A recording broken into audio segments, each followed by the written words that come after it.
Hello and welcome back one and all. So we are here for the World Tree Part 2, and if you haven't already, make sure you hit that subscribe button and go check out my Twitter. Anyway, so we're back to do some more of Slifsgaard's quest. We've got a bit of stuff to do is what I'm going to say. But there's not too much content to it, but it does have us travelling around quite a bit. So first of all, just talk to Slifsgaard, and then you want to go click on this totem here. It will then teleport you into the void. Well, I'm calling it the void. It's sort of like a dream where I can't remember exactly what they call it, but it's pretty obvious. And all you want to go along and do is defeat these voidlings. Now, they are pretty straightforward to kill. You just have to head up round the right as you saw me do. And then once you have done that, the quest will auto turn in, and then you have to follow these footprints.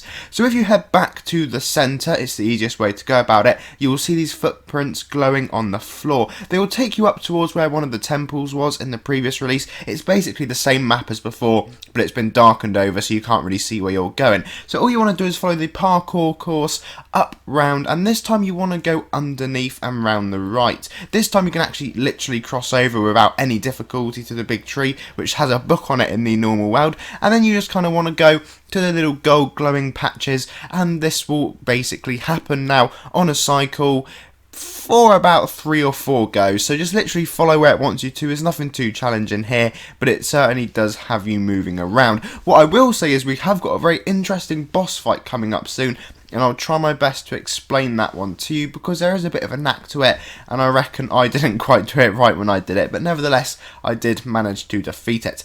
Anyway, so you've got yet another glowing patch on the floor here, which takes us to like this wolf spirit, and then last but not least you just want to follow it all the way around, and it will lead you to exactly where the boss is. Now, like I said before, the boss is sort of this ginormous void creature attacking a tree. Now, the tree's a little bit anticlimactic, I'm not going to lie. You can fully ignore this glitchy cutscene bit here. The cutscene takes you back to Slifsgaard, and then all you'll need to do is literally click on the totem again, and it will teleport you to where you need to go. So you'll see you spawn in this zone here. Now, this is the boss zone. Head up to the gold bit on the floor, and then you can begin the fight. Now, this is the first fight I've ever really come across that has any major sort of mechanics to it.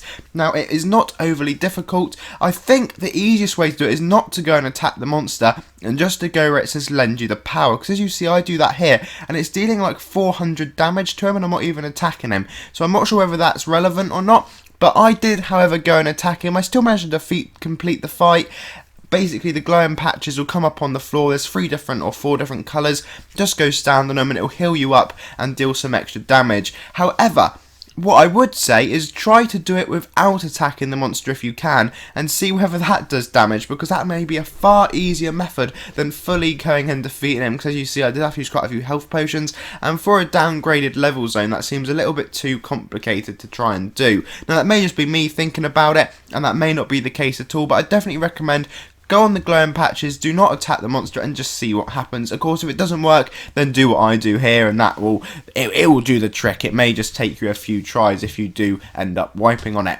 Anyway, so eventually you will finally be able to deal the final blows of damage. See here again, it buffed up my attack to like 400 odd, so it must be the right thing to do.